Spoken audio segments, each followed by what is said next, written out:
the Wuhan Coronavirus, that it's the fatality rate has fallen drastically, over 65%, and it's been on a steady drop since April. So this is, as there's more testing, you're going to see that fatality rate plunge further. Furthermore, the other thing they're not telling you is that the more serious cases have also decreased. So you may see an increase in contractions because testing is catching it. That's the whole point.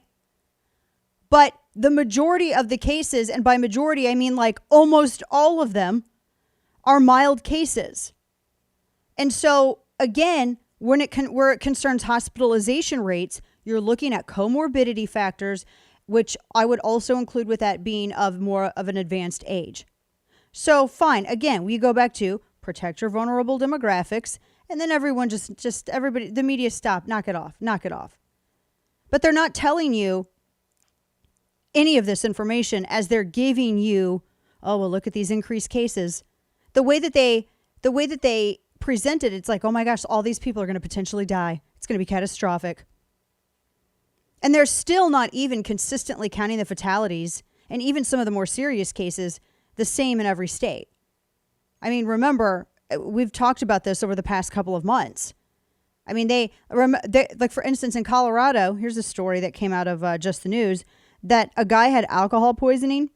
They found a man dead in a park. He was dead in a park with 0.55% alcohol blood level. But because when they ran a postmortem, they found out that he had the coronavirus, it wasn't alcohol poisoning. They said he was a coronavirus victim. This is the kind of stuff. And they did this almost 4,000 numbers, 4,000 cases in New York.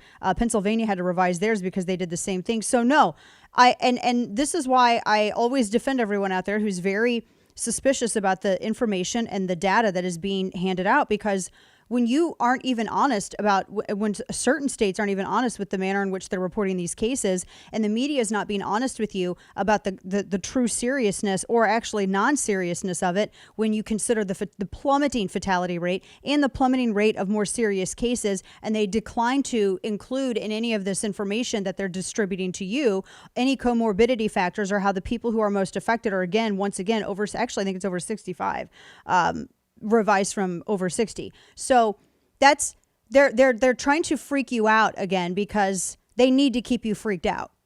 This is all about election. I've never been more of a cynic in my ever-loving life. I have been radicalized as a cynic. This past spring has radicalized me as a cynic. I trust no one. I question everything. I would even at this point question my own mother. I mean, it's done. I'm there, man. If aliens came down, I'd be like, try to take your mask off. I mean, I wouldn't even believe you.